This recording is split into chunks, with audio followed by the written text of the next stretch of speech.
Our next session is with Ashni Biyani on customer and employee centricity.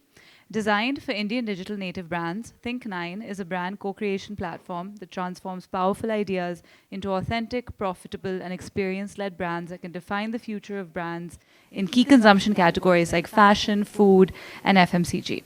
Crucial in her current role as co-founder of Food Stories, prior to founding Think9, Ashni was the managing director of Future Consumer Limited, where she grew a portfolio of new age FMCG brands across food, home, and personal care. Under her leadership, FCL revenues grew from 1,300 crores to 3,000 plus crores and acquired double digit market share in key categories. She also founded a fashion accessories brand called Holy in partnership with luxury leather brand Hidesign. Ashni has led the group's consumer insights and design firm Future Ideas, and she's closely involved with various social organizations and serves on the board of Gujarat Ambuja Foundation and Salam Bombay Foundation. Please welcome Ashni on stage with our moderator, Aba Bakaya.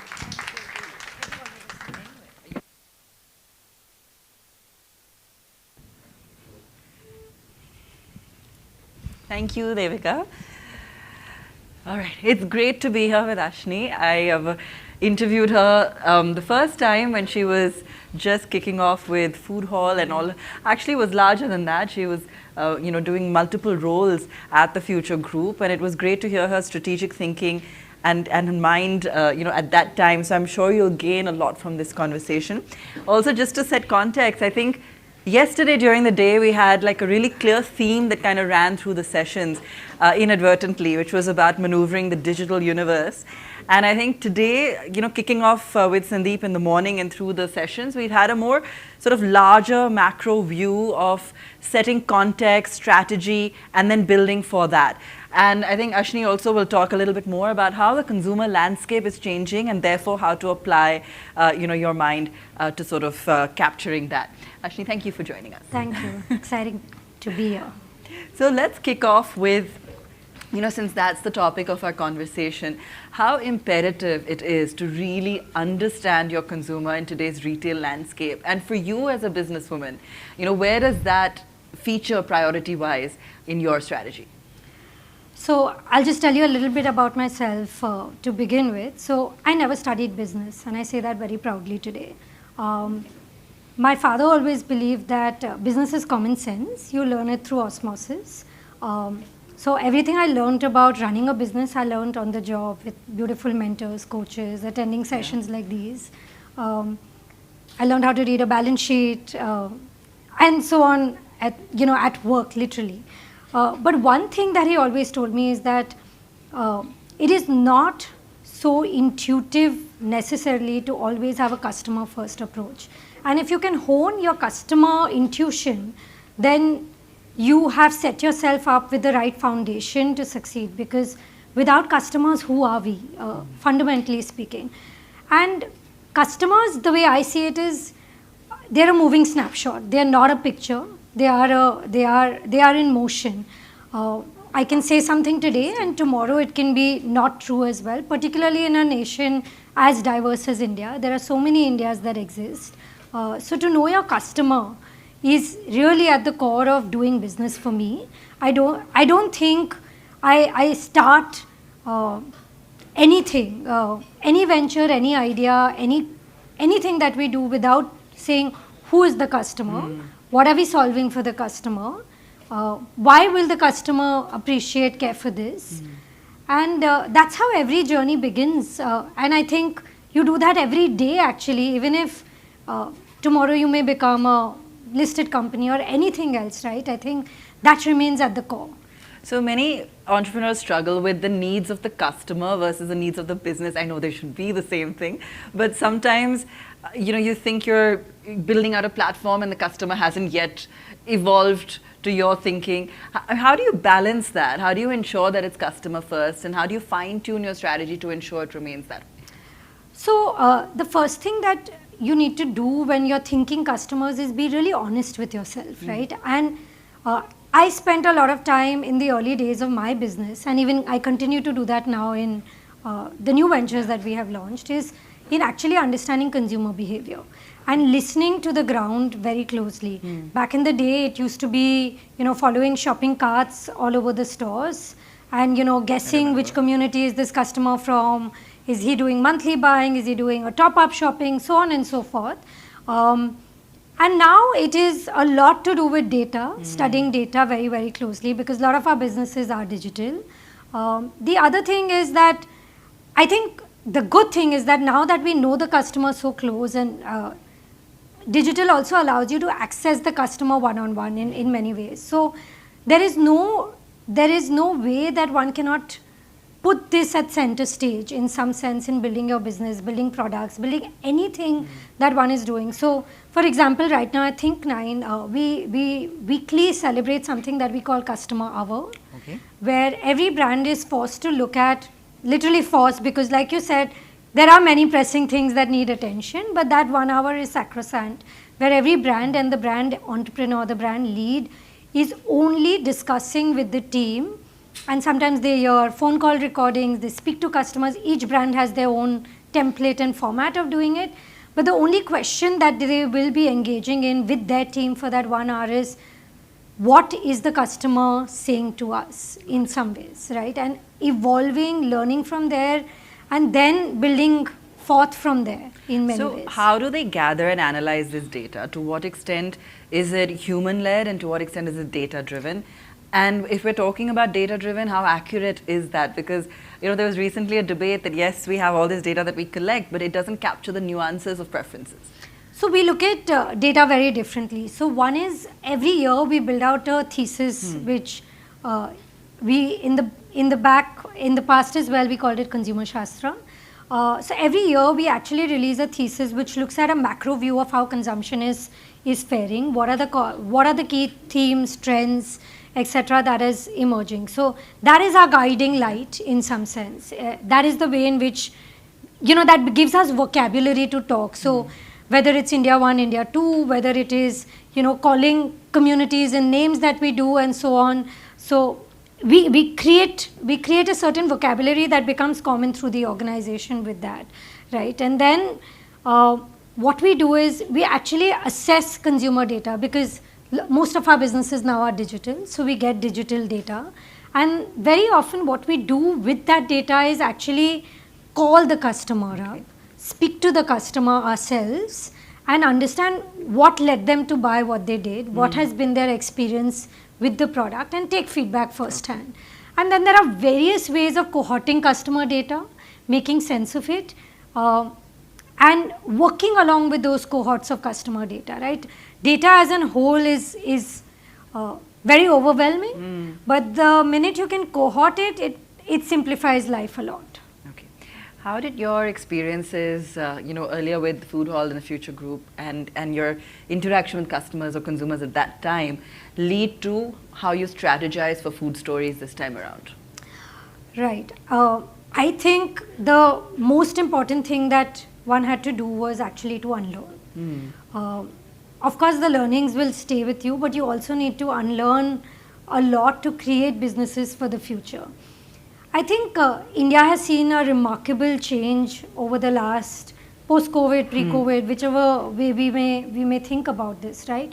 I think it's the first time in India that we are a nation where 25% of the population is born in this century. That's the first big change. The second big change that we see is that this is a generation which is born to abundant or richer parents compared to, I would like to say myself, I mean, just revealing my age there, but yeah, I mean, so it is a very distinct India. I think today on an average, urban Indian consumers spend between 4 to 6 hours online. And that is saying a lot about how many shifts we have gone through. The most important thing that we learned was that today, as the dominant medium of a time changes, or the dominant media of a time changes, a huge shift is brought about. So let me give you an example, right? So you started with the oral media, where there were many truths, right? Ramayana, Mahabharata, we all learned stories through singing and music, and the way in which it was imparted to us, it was oral. The next tradition that came about was print, what print did was it created a finality to the word in some sense, right? So it also opened up, it made someone an author, someone a reader, it created that sort of a ecosystem in some sense. Then there was TV. When TV came, it democratized desire completely, right? And it also was parallel to the Industrial Revolution. And now there's digital, right? In so many ways, digital gives the ownership. It is not it is a pull medium, it is not a push medium. It is very different than building brands in the era of print or TV. So we fundamentally had to unlearn everything that we knew about building brands to build brands for the digital ecosystem. Here, it is so important to have one-on-one conversations with your customer. It's not even, it's a conversation, it's not a monologue, right? Like, we do believe that brands are rivers, not lakes. They can't be state beings. I mean, today, we were speaking about this right outside, right? Like, community is the way to go. Why? Because you want to engage, you want to interact in so many ways. So these are newer paradigms in which brands are being built, brands are being created. So I think the most important thing that we had to do was actually unlearn. Okay. So it's a really diverse market. You just spoke about the kind of opportunity India has, and at the same time, I don't think it is any country that is so diverse in terms of its desires, needs, requests. How do you cater to such a wide consumer base? So at the Future Group, we cater to a larger Indian consumer base. We cater to what we called as India 1 and India 2. Yeah. On special occasions and days, India 2 would flood to the stores and come into the fold of consumption, buy new categories and so on, whether it was the 26th Jan, Wednesday bazaars and so on. So those were occasions designed towards it. In this era, I think we are very clear, both at Think9, Food Stories, everything that we're doing, that actually we only want to talk to the top 8% of India. Okay. We call this the India 1 cohort. We've tried and analyzed this India 1 cohort also deeper and sharper in some ways. We believe that anyone who can buy value-added goods or produce is actually in this top 8%. Also, it is in this 8% where there is native digital comfort to a large extent, which is why our focus is really on this top 8% of India at large. That's one of the ways in which we have learned to understand India. That's number one. On this 8%, we do a lot of research, a lot of data, a lot of thinking around what is happening in this 8%. Where are they living? You know, what are their aspirations like? What is it that motivates them or not, right? And there have been so many new behaviors and patterns that we've seen emerging, right? Like, I'll give you one, for example, and many of us, you know, live in what we call these migrated communities, right? When you live in one of these communities, it's exciting to see how your world, it's a microcosm of sort, and how your entire world can actually be within this little, these few gates that exist. You're influenced daily by the WhatsApp chats that are floating around, what you should eat, where you should shop, which brands you should wear. They are becoming very, very interesting because the engagement level today in these communities is very, very high. So, for example, this is a truth. This is where a lot of this India lives as well. So, for us, they are very important to understand. It's very important to understand also the rhythm of this India, right?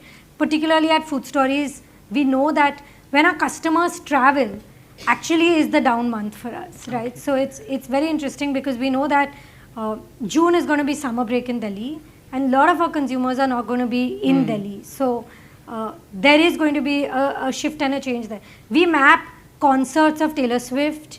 We map, you know, the best sporting events in the world, because we know that these are the times when, even if you're sitting at home, you'll be consuming things very differently. You'll be engaging with your friends and family very, very differently. So we map the rhythm and patterns of these communities.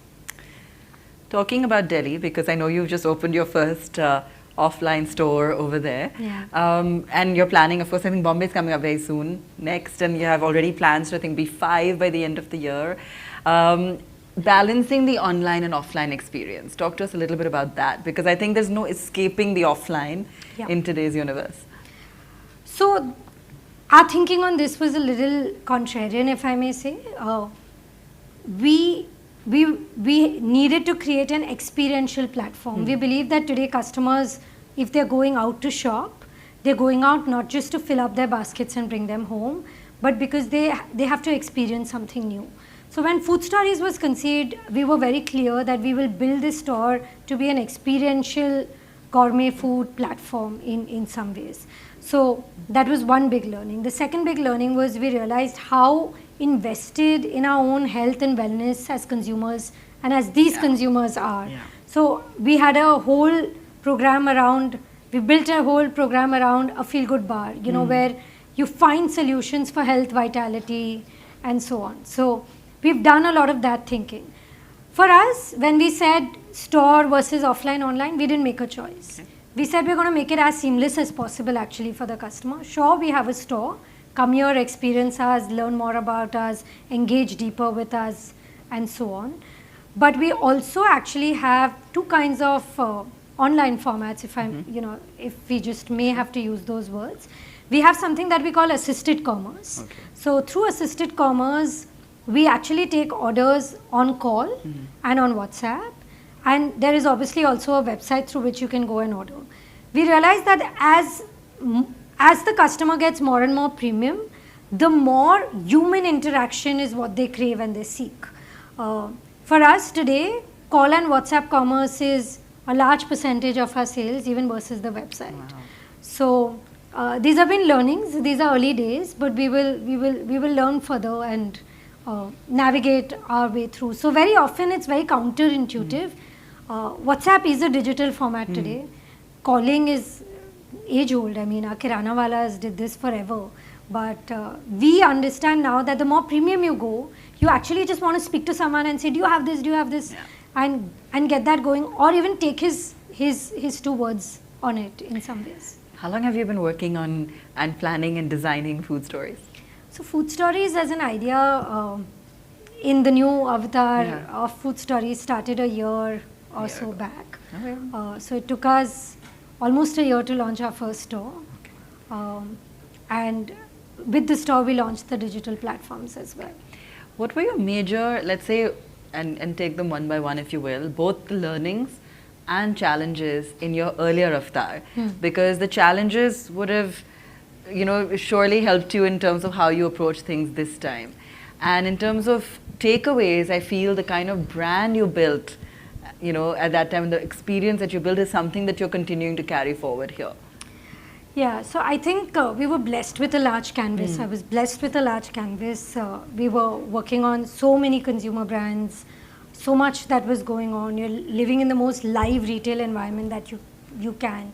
So I think my biggest takeaway from there was actually to understand consumers, if you may, right? And it was a living, breathing laboratory. Like a store is actually a living, breathing laboratory of what consumers want today, how they are interacting. There can be nothing more responsive actually, I feel, than going and watching consumers in the store or in their moment of truth, you know, in some sense. So that was one big thing. The challenge then was you were building at a different scale. Right, I think scale brings with it its own challenges, complexities, and the stakeholders are so many. Like the stakeholder management over there was a lot. Running a public listed company anyways comes with its own stakeholder management. So I think it is a very distinct way of managing stakeholders, going about it. I don't know if it is, it's just something that needs to be done, and you learn to do it. In a large organization, very often innovation can suffer because you just have so many people to talk to, get on board, get it going, and so on. So you're not as nimble as you are, as you can be rather in a more startup-ish, in a younger environment to a large extent. That's the way I saw the old world. I think the new world brings with it its own challenges, right? I feel like when I hire people so much younger than me, right? So I'm always like catching up with them to relate to them, learn 2 more things from them, and they are the customers of today, right? I mean, so I think that's a big challenge, right? Gen Z or Gen Alpha, as they call it, their work ethics are different. They think about life very differently. They're coming from abundance.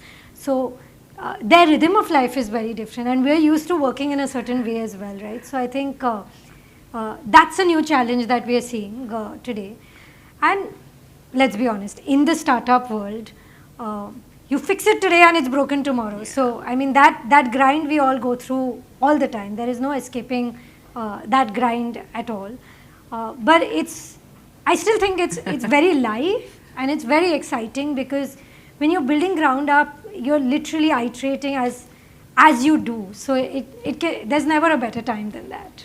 So is there an ideal, let's say, TG that one can start with, a sample size, so to speak, knowing that this is going to help to create the blueprint as we grow? But, you know, like you just said, otherwise you'd keep changing. Changing with the times is different, but you can't keep changing every 1,000 customers you add. I mean, you could tweak, but is there a certain sample size or TG that you would? So at Think9, we built a simple model where we said, we're actually a venture builder firm. So what we do is we work with brands and entrepreneurs to help them arrive at product market fit. That is the key role of Think9, and that is really the crux. And from there you can go scale and find newer avenues of scaling, find ways in which you grow, find new channels to expand to, and so on. But product market fit is that one point where you know, if you believe you've got that right, then from there you can keep going, you can leap, you can really leap from there. So to me, it is about that stage from the time you conceive an idea till the time you launch an idea, and then you iterate with the idea till you reach a product market fit. So that is the journey that young brands, young companies like us have to go through. Okay. I will take questions, so I'm just going to keep going for a bit. I know on the Gen Z bit everyone can probably relate, and you know, in terms of employees or team also taking that message forward, creating a culture within, of course, but imbibing those values, you know, is really critical, because you could sort of have a lens on what the customer wants, but it has to be something that's taken forward by the entire team. Are there any particular ways in which you create that kind of culture in your organization? Let me try and first of all confess that I'm no expert at this. I mean, I'm learning it more and more every day that we are practicing it. But one thing that I've learned is actually to hire for value fitment, which is far more critical for me than to hire for a specialized role necessarily as well, right? I've learned that the hard way, because you know, when you start off a digital business, you realize, oh, I don't know tech, I don't know this, I'm going to hire the best person out there for it. But if the value system doesn't align, it's going to be very difficult for you to work together, to get together and get anything off the ground. So learned the hard way, but I do think that hiring for someone who belongs to your value system at the core is the first step towards it. The next thing that we've learned to do relentlessly is communicate. Okay. Without communicating, I feel like, you know, every day there's a new message that you are anyways receiving from consumers, from the market, and so on. But, you know, you just have to keep showing the true north in some sense, and showing that direction, and communicating relentlessly on how you're thinking, what you're learning, and working with your teams to building that, right? I think one of the things that we learned is that we don't build an organization design. So that's something that I unlearned as well from the past. We don't build an organization design. Okay. In young teams and young stage of startups, we build people who can hold multiple roles rather than hold important designations. So that was a big shift that needed to be made, right? I think the other important thing we realized was setting a new system of giving clarity, right? So objective and key results, OKRs as a system versus KPIs and KRAs as a system. So moved a little bit over there, which also forces us to constantly dial back every month to set that system out and put it forth for the teams to go back and you know, look at themselves and see how they're doing in that light in some ways. Okay. So those are some newer things that one has learned to do, and I think is the need of the hour in a younger, more agile context as well. Do you do a lot of the hiring yourself? Almost all of it. Wow. Almost all of it, because I feel like employees, as we all know, are the first brand ambassadors of your idea. They speak about who you are and your value system, your brand's value system to the consumers first in many ways. So it's very important to get that right. Back from the Future Group days, we use a very simple premise, also continue to use that, and that is a human instinct more than anything else. The three things that practically everyone is looking for. You can be an employee, you can be a founder, you can be whoever, anyone in this ecosystem. But the three things that fundamentally human beings seek, right? Lakshmi, Saraswati, Durga. In our old world, we called it LSD. We still think that people work to make money, make a good life for themselves. Saraswati for intellectual growth, knowledge, learning, and so on. And Durga, which is very important, particularly in the Indian context, which is, how does this, what do I go and tell people back home what I'm doing? Yeah. That is very important. What is my worth in the marriage market? That in some sense is where Durga in some sense comes from.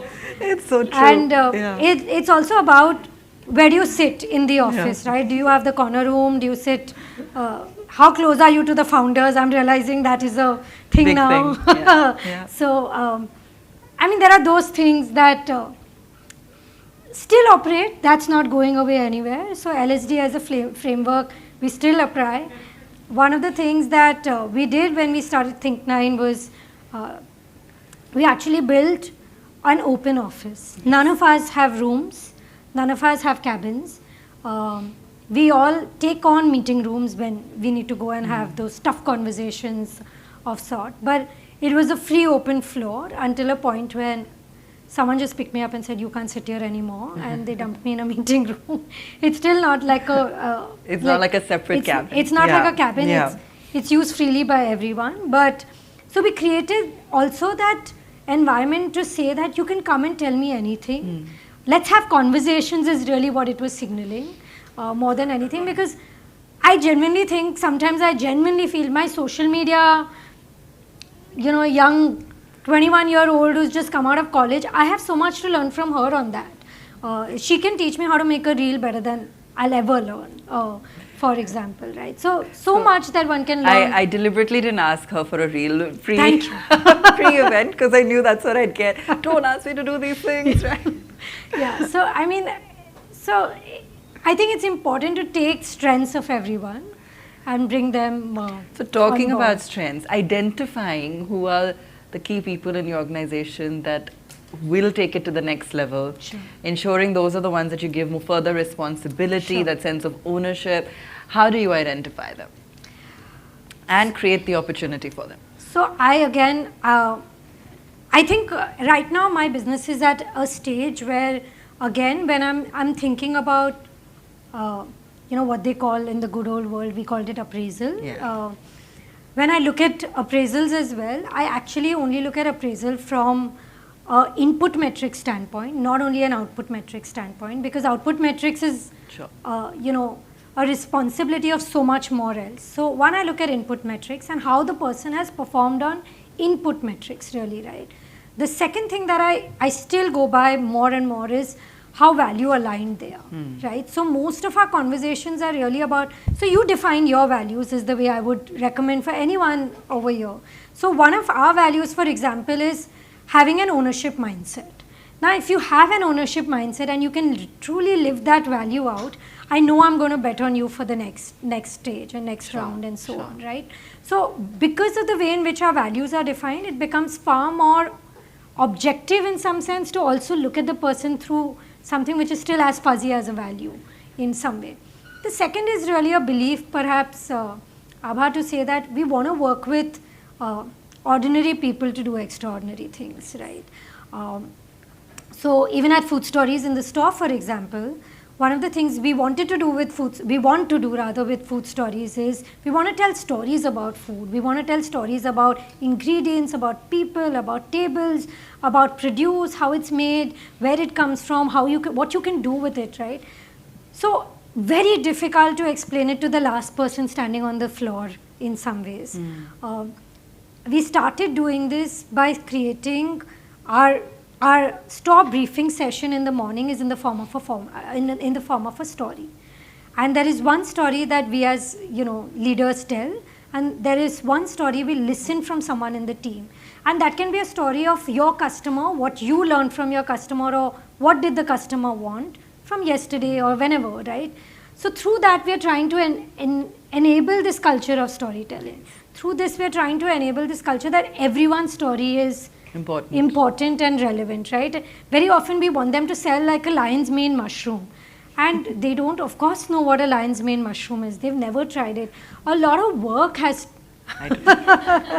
a lot of work has to be done in, enabling their palate to a large extent, right? Working with them to try these ingredients, build their palate up, and groom them, right? So we have actually a principle where we believe that our next store manager will come from our current store. So nice. That's a belief we share, and we work towards that in identifying the person and keeping it rolling. I mean, it's probably too early to ask, but just based on past experience as well, perhaps, after all of that investment in growth, retention and attrition becomes really important as well for a startup. And you may not necessarily be able to match the other person's aspirations sometimes. Yeah. On this that's a big challenge, right? Yeah, I have more experience here at Think9 than at Food Stories for sure. But I've learned that today's generation, I'm told, don't want to work beyond 2 years anywhere. They believe that the grass is always greener somewhere else. There are also many people who want to self-start, and you wish them well, and you let them go.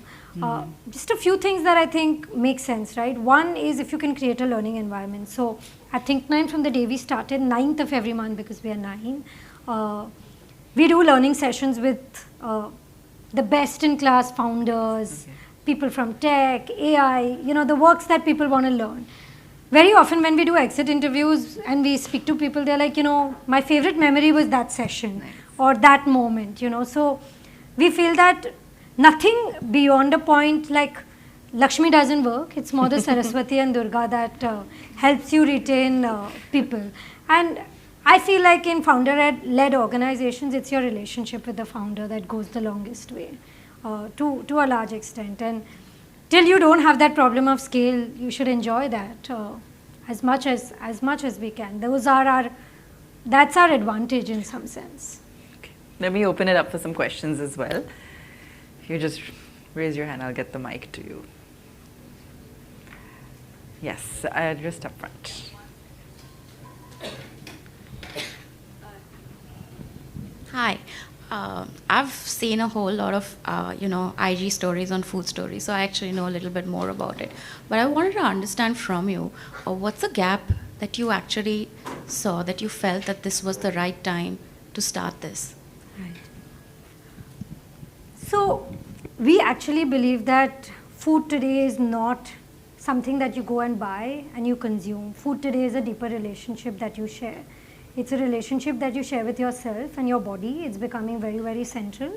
And food is also becoming a relationship you share with your families, your friends, and so on. Food is entertainment. Food is, making you woke. Food is all of that. When we looked at the gourmet food market, we felt like everyone was still selling ingredients. No one was fundamentally storytelling and building a relationship with food the way consumers actually are already doing. I think I was speaking to Gauri while we were waiting outside, and she had similar things to share, right? Like, food is no longer, just what you eat. It is so much more. And that's what we wanted to do. We wanted to fundamentally build a canvas through which we could tell these fabulous stories that food can enable. And there's nothing that brings people more together than food does. So that's how Food Stories was conceived. We also thought that food needs an experience that has not been done before. That's really how Food Stories was conceived. We worked with some of the leaders in the world. So our stores are designed in Paris with a firm that actually has done experiences globally, from the Diors to the LVMHs of the world to many concessions for liquor and alcohol-based brands internationally, beauty brands as well. So a lot of learning and thought went behind building this platform of food stories. That was our starting point. All right. Any other questions? Just in case, yeah, sure, of course. How can I not? Ashni, like maybe two questions and like the two sides of a coin. One is that personally as a leader, right? How do you think about success? What is success for you? And on the other side, when you go through your ups and downs, when you go through your failures, if I may call it that, how do you deal with that? How do you kind of come back out of it? How do you kind of say, okay, you know what, this business did not work, or we've got to start all over again, or this product did not work, or, you know, despite all the heart and soul that you put into something which I'm sure everyone in this room puts it in their day-to-day work, they put it in their business that they're trying to run, or the role that they're playing in a corporate. How do you think about success and failure? Yeah, let me try and, I've asked this question to myself actually more recently as to what success looks like for me now. I think for me success now is running a brand, an organization, or business, whatever you call it, that is very well run and governed. I feel like that is the soul of the business. And I want to build brands and businesses that have a fundamental soul which is not easy to replicate. That is what success would look for me in this era. And that reflects in the way you build relationships, whether it's with your vendors, whether it is with your employees, whether it's with your customers, with everyone in your ecosystem. So to me, success now, I would like to believe that that is what I want to achieve with Food Stories as the platform, but with everything else as well, anything else that I may do today or tomorrow. So that's the way I see success. I think failure is far more harder than success always is in some ways. Only when it hits you really, right? You have to experience it to believe it, live it, and so on. My way of dealing with it has been deep introspection. My way of dealing with it has been going back to the drawing board and asking yourself the hard questions that give you learnings through which you can bounce back, learnings through which you can iterate, learnings through which you know what differently you need to do next, and learnings that actually inspire you rather than just suck you down in some sense and don't let you see the next morning in a fresher light in some ways. So I think it's that. From failure, you also learn to be a little bit more philosophical, actually, right? To learn how much is it that you fundamentally control and what is it that you don't. So for me, I also think that while you can do all of it, at one point you have to surrender. And learned it the hard way that you must take as much as you can out of it, but then it's to surrender so that you can rise again and fight another day to do it better the next day, maybe. So I don't know if I've answered your question, but yeah. No, that was really beautiful to share. Thank you for that. I just want to get your perspective on, just a couple of closing comments on really, actually you've always been ambitious. You've had this, and like you said, you may have learnt it on ground, but you've always had this very, very acute business sense and desire to do more, build more. So even if this time you're taking it one step at a time, but I see you doing many, many entrepreneurial things going forward. What's your perspective on how the landscape is going to change over the next few years, and how the businesses that you choose to run will fit into that overall scheme? I think India is changing tremendously. Consumer India is evolving like crazy. What I see about Consumer India is that actually it is not as deep as one had imagined, is the first honest confession that we see. It's this top 8% that is making a difference to the Indian GDP. The GDP of India is $2,500. The GDP of just the Rangareddy district, I'm told, is around $19,000. The GDP in Gurgaon, Aditya, you'll know this better than me, but I'm told it's around $17,000 to $18,000. Now that is the disparity of the India that that truly is in front of us. So I think for anyone building businesses in India, I think it's very important to know and size your market. And if you know this is the size of your market, then you know how far you need to build, how you need to input, and what is the size of business you can fundamentally own and build over there. I think that's been a very, it's becoming very, very clear. It's quite stark. Okay. This is the reality of India. India will grow. India will continue to grow. There's no way India won't grow. But I think we are a very rooted nation because of tradition, culture, community life that we've had. And we still consume around festivals. We still consume around marriages. Those are still the two most important levers that drive consumption. Very important to understand the levers that drive consumption in each cohort category that we pick, right? I feel like the next lever that is driving consumption now is parenting, right? I think we're all such active parents. I mean, never have we been parented with so much rage, fury, passion. I look at myself as a parent and I'm like, oh God, I'm overwhelming for her, I'm sure. So, anything for your child is the next thing that, these are micro trends that you see. So, and it's important to capitalize on these while you go ahead and build businesses and so on. But I think it's becoming more nuanced now. Mm-hmm. I think it's becoming more specific as well. We built a brand in the gut health space. We didn't know gut health could be such an emerging area of concern for consumers. We had a gut instinct about it, if I may, but it's been a revelation in some sense for us, right? So I think it's important to find the sharpness of your market, your positioning, and then see how deep you can go within it. Fantastic. Ashni, thank you so much for joining us. Can we have a big round of applause for her, please? A small gift for you. So just give me a minute. Let me just give this to you. Give me one.